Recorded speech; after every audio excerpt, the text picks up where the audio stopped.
Barbecue n'a pas simplement pris les armes. Il a pris un peuple en otage. Chaque barrage, chaque rue fermée, chaque école vide n'est pas un accident. C'est une méthode, une pression organisée, un pouvoir construit sur la peur.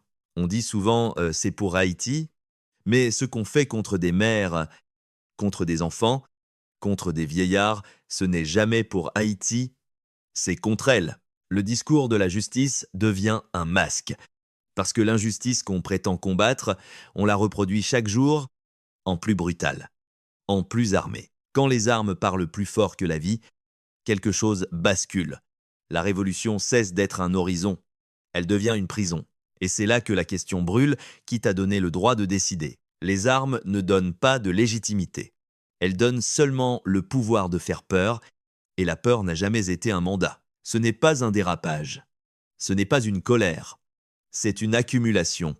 Une stratégie de domination qui avance sous le mot « peuple ». Mais le peuple n'est pas un bouclier. Le peuple n'est pas un alibi. Le peuple haïtien souffre déjà assez, et chaque jour où la terreur règne, le futur recule. Parce qu'une nation peut être terrorisée un temps, mais elle n'oublie jamais. Quand l'État tombe, certains croient que le chaos devient une permission, une excuse pour imposer la loi du plus armé.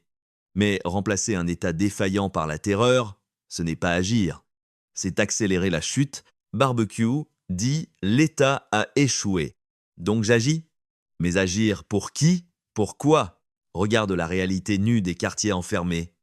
Des familles déplacées. Des enfants couchés au sol pour éviter les balles. Ce n'est pas une lutte, c'est une confiscation de l'avenir. Et le piège est plus profond, la violence se présente toujours comme nécessaire. Elle se raconte toujours comme provisoire, mais une fois acceptée, elle devient normale. Quand la peur devient un outil politique, la nation cesse de respirer. Elle survit seulement, tu parles de justice. Mais la justice ne s'impose pas par la panique. Elle se construit par des règles, par des institutions, par le respect de la vie humaine. Sinon, la corruption ne disparaît pas. Elle change seulement de visage.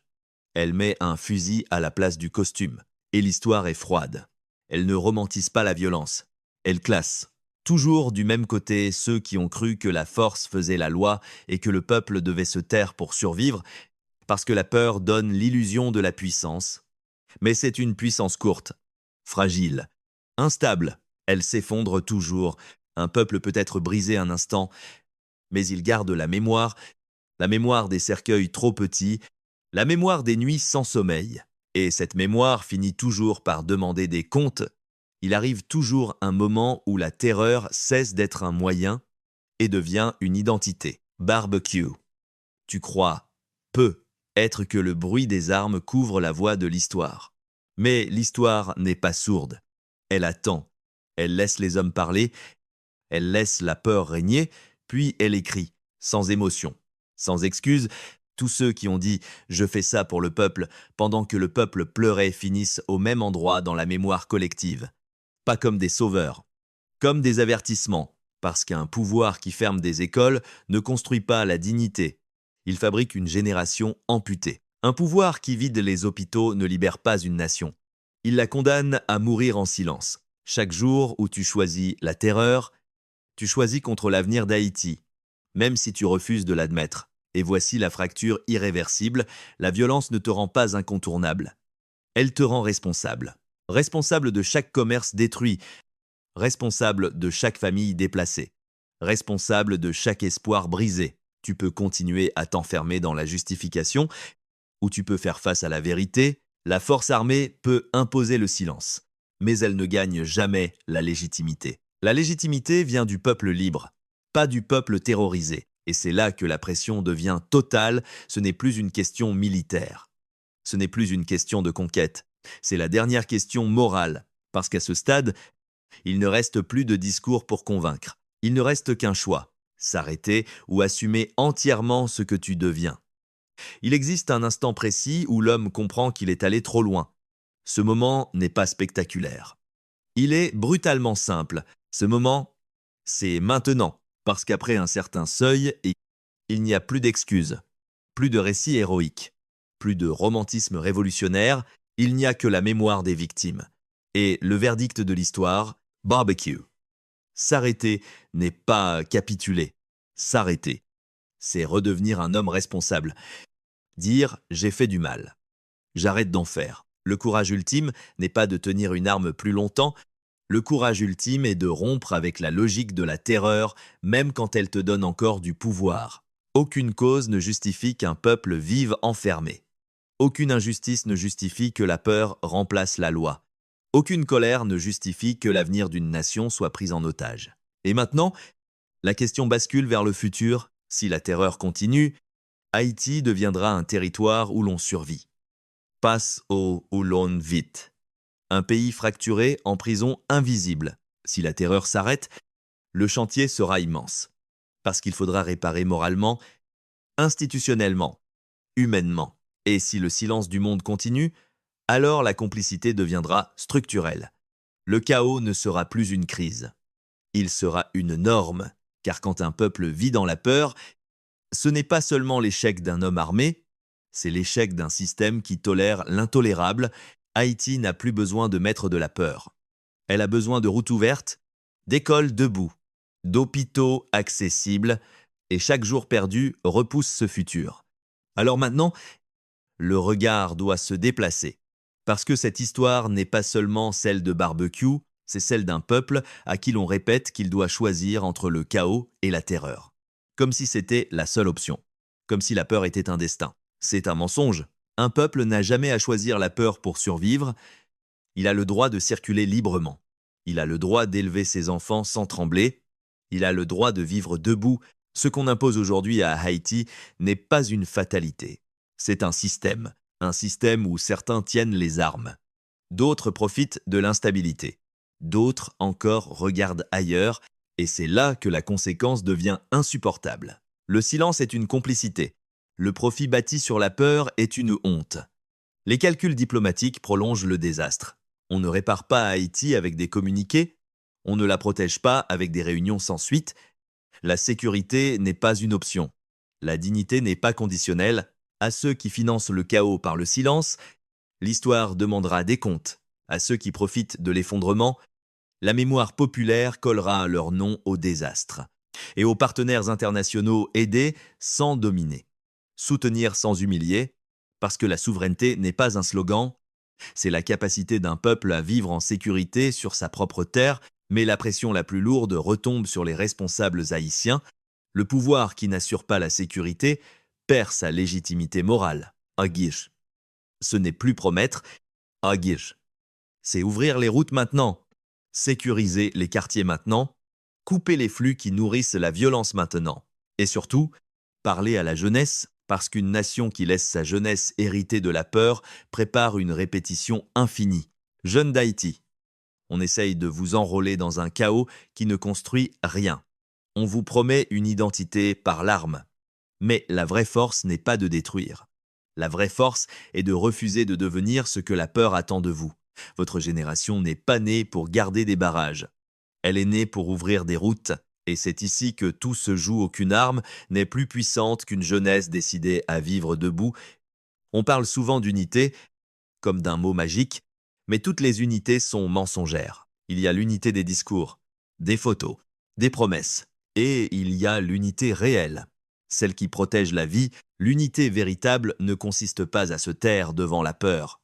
Elle consiste à refuser collectivement qu'elle gouverne, parce qu'un pays ne se reconstruit pas contre quelqu'un, il se reconstruit pour le peuple, et surtout sans terroriser qui que ce soit. À ceux qui divisent pour régner, il faut dire ceci: la division nourrit la terreur. À ceux qui appellent à l'unité pour couvrir l'injustice, il faut dire ceci: l'unité sans justice est un mensonge.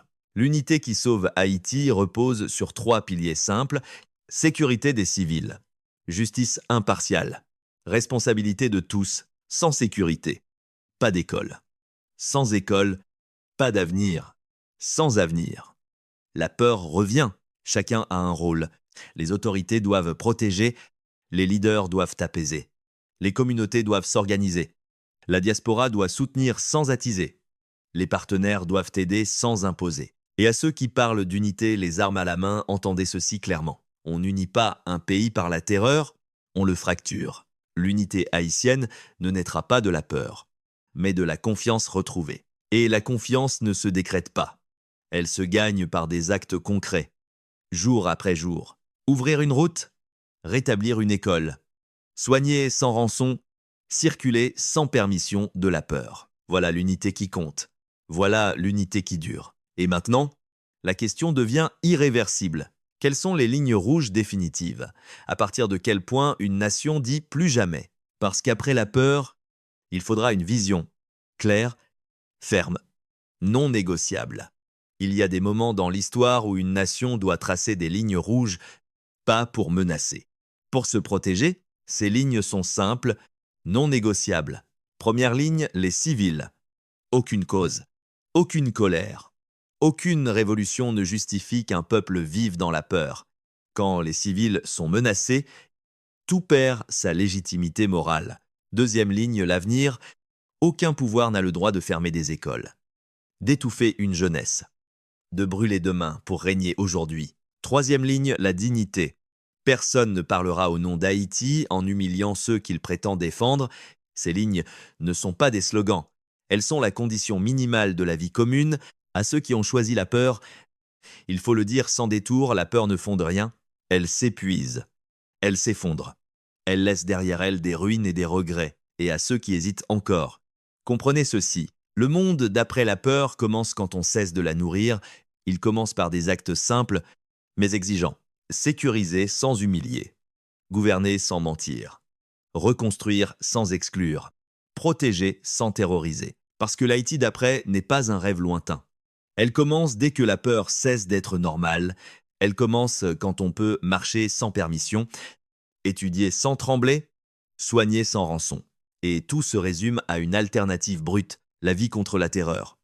La responsabilité contre le chaos, l'avenir contre la prise d'otage, le choix est difficile, mais il existe. Et une nation debout ne choisit jamais la peur comme destin. Ce message se termine. Mais la question reste. Quand les armes se taisent parce qu'elles se taisent toujours, un jour il ne reste qu'une chose, la conscience. Qu'avons-nous fait de notre peuple? Qu'avons-nous accepté comme normal? La force peut imposer le silence. Mais la conscience finit toujours par parler. Dans le regard des enfants, dans la fatigue des mères, dans la mémoire des rues, Haïti n'a pas seulement besoin de sécurité. Elle a besoin de vérité, de réparation morale, de réconciliation sans mensonge. Reconstruire. Ce n'est pas oublier. Reconstruire. C'est nommer le mal, le refuser. Changer de chemin, le courage que réclame ce moment n'est pas spectaculaire. Il est silencieux. Arrêter. Restituer. Ouvrir. Ouvrir les routes. Ouvrir les écoles. Ouvrir les hôpitaux. Ouvrir l'avenir. À ceux qui tiennent encore la peur entre leurs mains, aucun pouvoir n'est durable s'il détruit la vie qu'il prétend défendre. Et au peuple haïtien, une vérité demeure. Vous êtes plus grand que ceux qui vous font peur. Vous êtes plus durable que tous les règnes de la terreur. Les noms qui ont fait trembler s'effaceront, mais le peuple restera. Debout, vivant, indestructible. Alors maintenant, chacun doit choisir sa part, ne restez pas spectateur.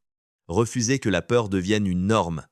Refusez qu'on parle en votre nom en fermant votre avenir. Parce qu'au bout du chemin, il n'y a qu'un verdict qui compte, celui du peuple libre. Si cette vérité te parle, ne laisse pas ce récit mourir en silence. Marche avec ceux qui refusent la terreur, clique sur « Rejoindre »